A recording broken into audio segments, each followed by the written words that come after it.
Hello, welcome to video 2 from me this week.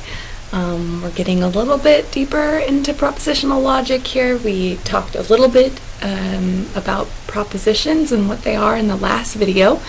And now in this video we're going to be joining these propositions with logical operators. So we're going to just introduce 3 logical operators in this video. So we're going to talk about conjunction, disjunction, and exclusive or.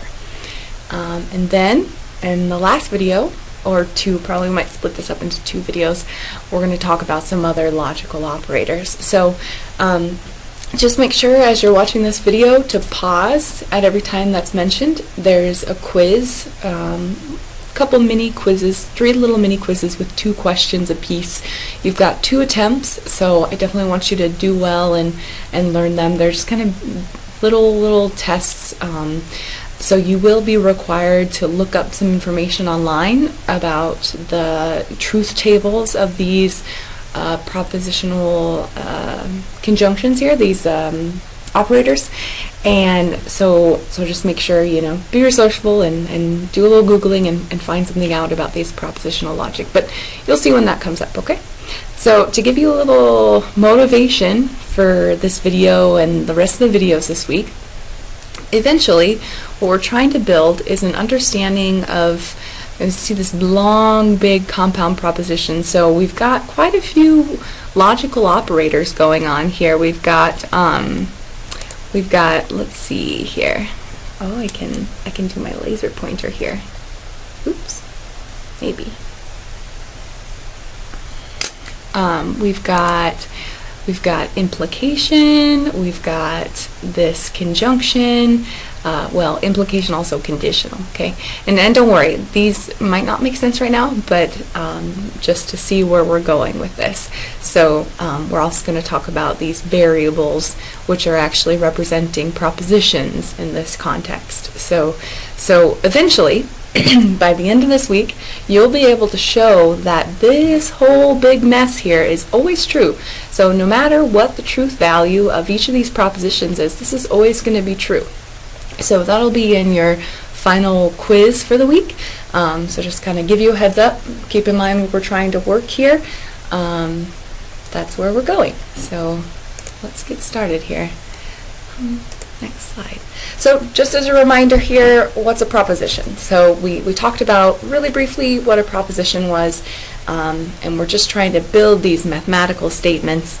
And so these are our building blocks. It's kind of like numbers in algebra, right? We're using real numbers or complex numbers, and then we're introducing operations. Okay, so propositions are like our numbers, and then we're going to be building operations on top of them. So just for some more examples of propositions that we'll get to see actually just later in this chapter, in this first unit, once we get to the proofs section, which is where we're kind of building towards with all this logic stuff, we're going to be proving that the sum of 2 odd integers is even. So notice this is true or false, right?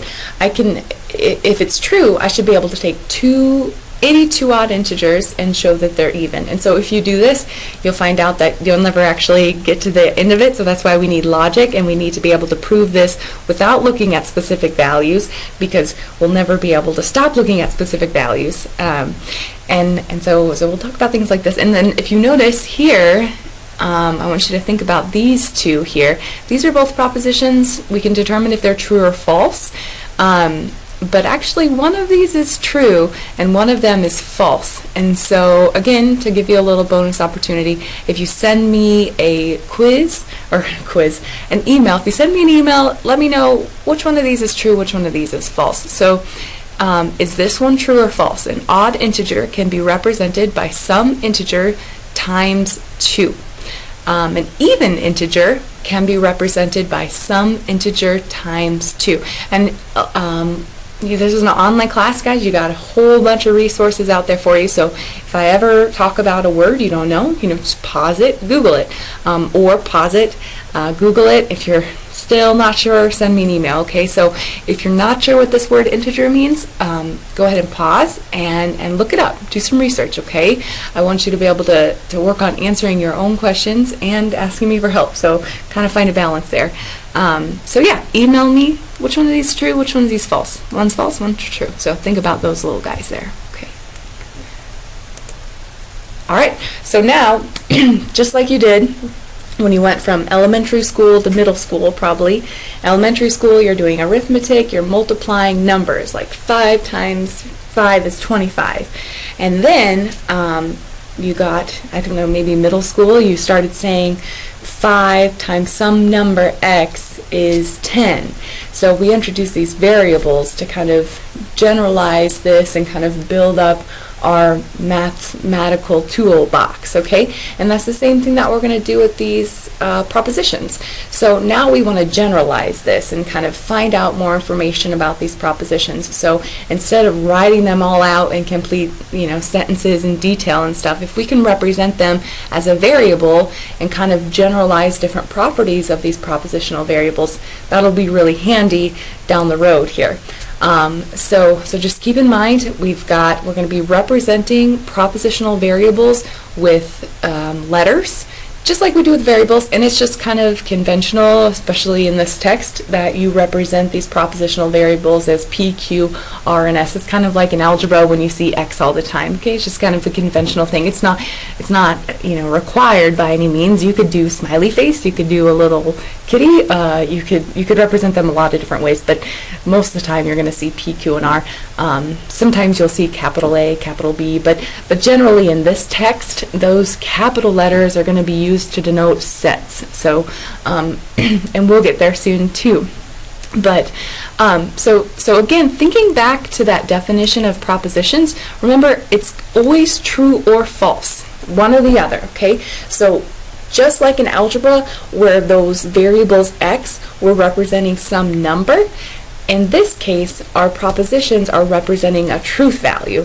So in their little container, just like the variable container might contain a number, this contains a truth value. And maybe that analogy is not great, because sometimes in algebra the variable might contain a bunch or none, but in this case, this variable is going to represent true or false. So it's going to represent a proposition that's either true or false, and so it has a truth value. Is what I'm trying to say. These propositions have a truth value. So let's see. So just a couple examples here. We're gonna play around with these P and Q statements in the quizzes. So if we just let a variable represent the statement, and then we can manipulate it and combine it with these logical operators that we're going to talk about. So keep these in your back pocket here. We're gonna talk about Jason and him learning discrete mathematics and finding a good job. So keep those in mind. So as I was saying before, we're going to take these propositions and join them together with operators. So we're going to do something called propositional calculus, which sounds really cool, and you can tell your friends you're doing that. But really, we're just kind of symbolically manipulating and learning about these operators. So we'll be taking those variables, P, Q, R, S, and joining them with operators. And, or, exclusive or, implication. Okay, we're going to talk about all those, and building these new big propositions, like that one I showed you at the very beginning, that compound proposition that had all those operators in it. Okay, so this is a compound proposition versus, I think this is on the next page, versus something like P. P is an atomic proposition, meaning there's no operators attached to it. It's just one lonely proposition alone, right? And then when we attach an operator to it, we've got a compound proposition.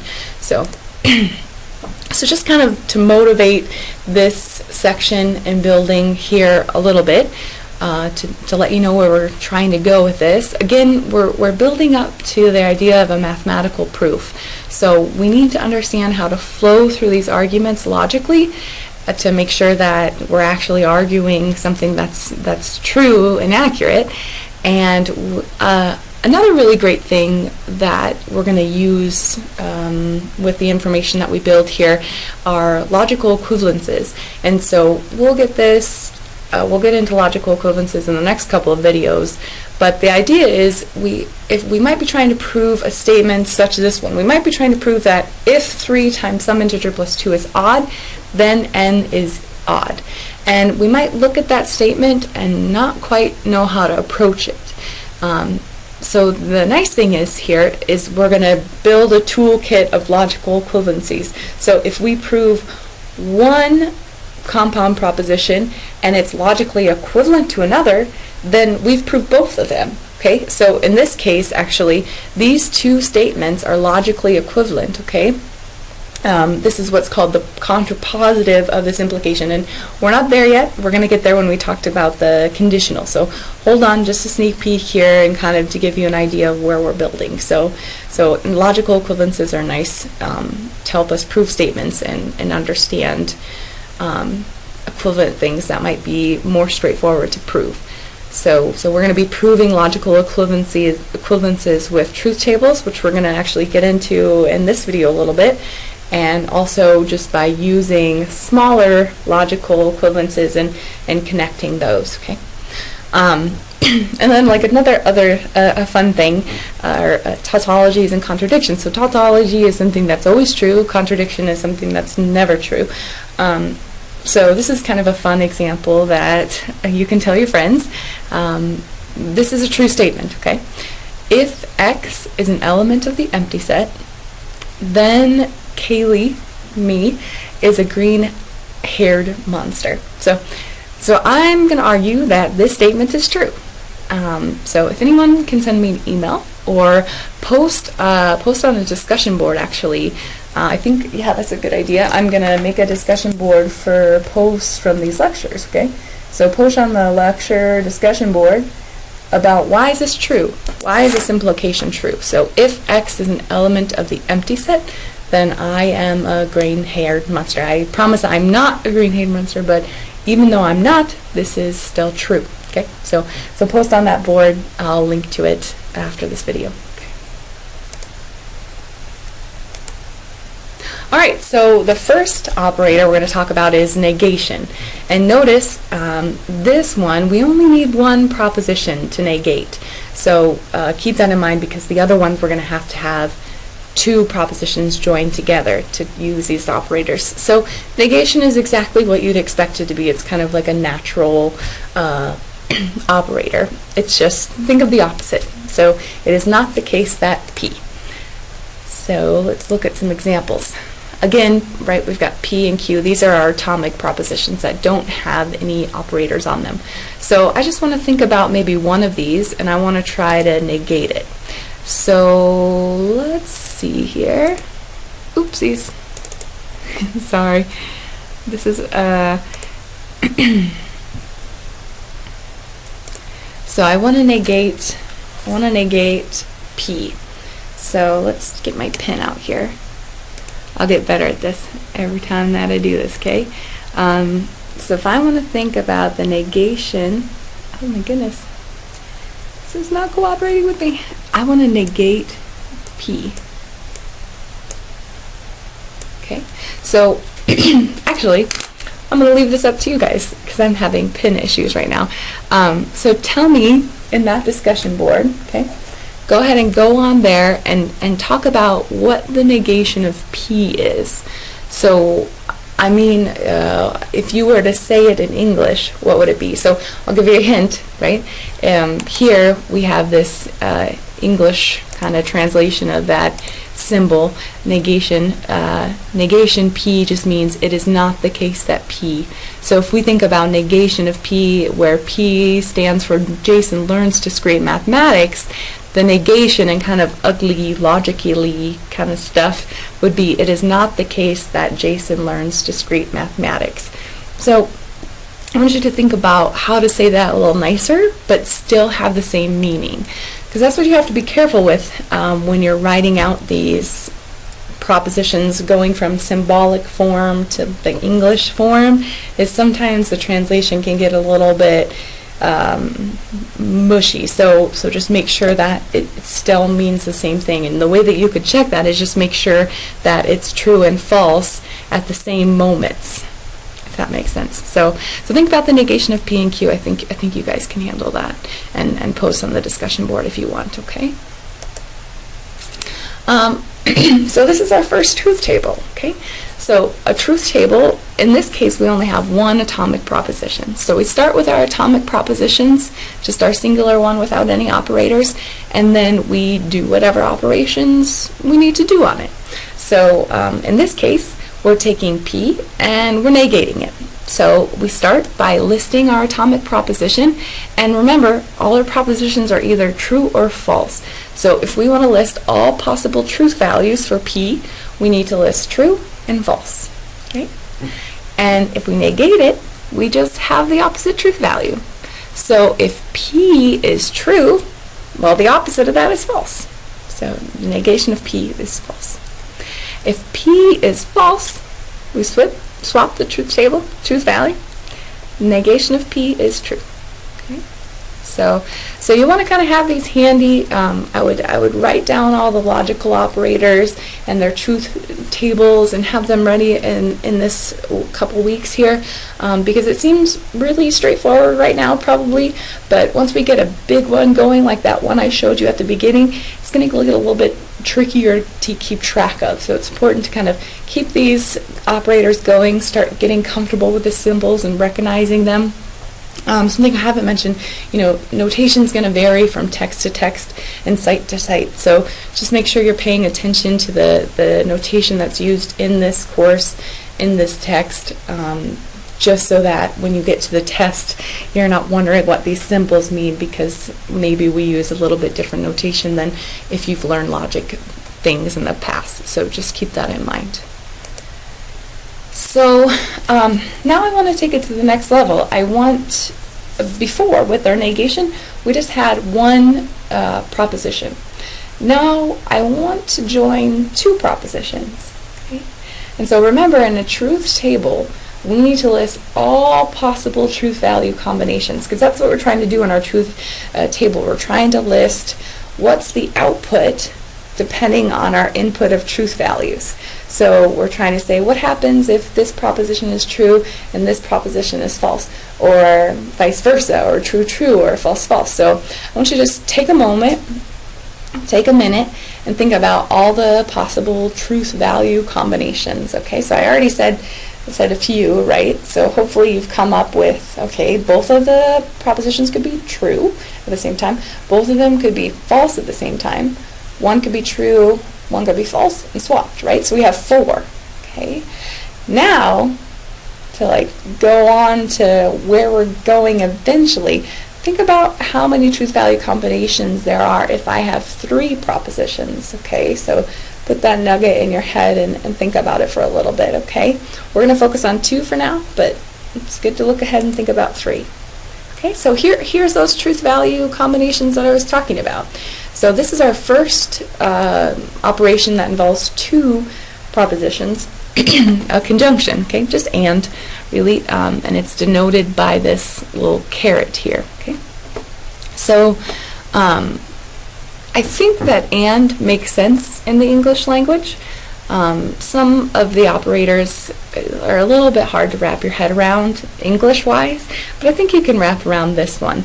So what I want you guys to do is the first quiz on D2L, and you get 2 attempts on it for the conjunction quiz that's linked.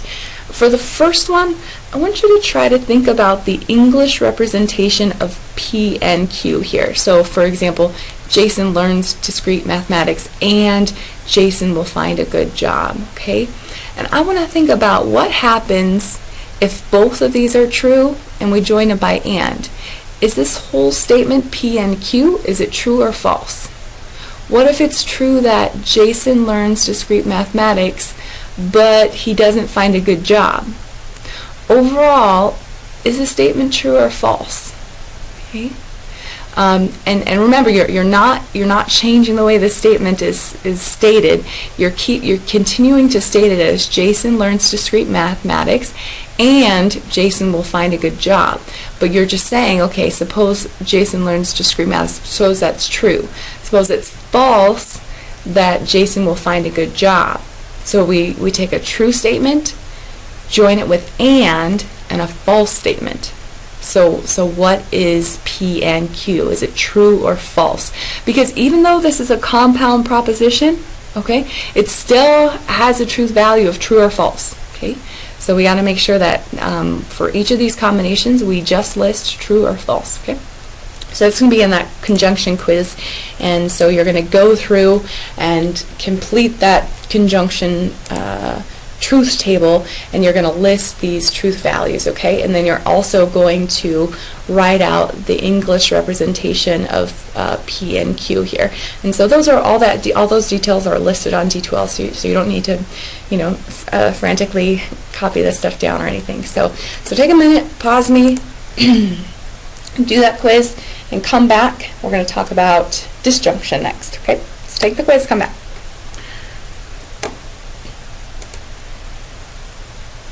Oh, I didn't mean to show you this. Okay.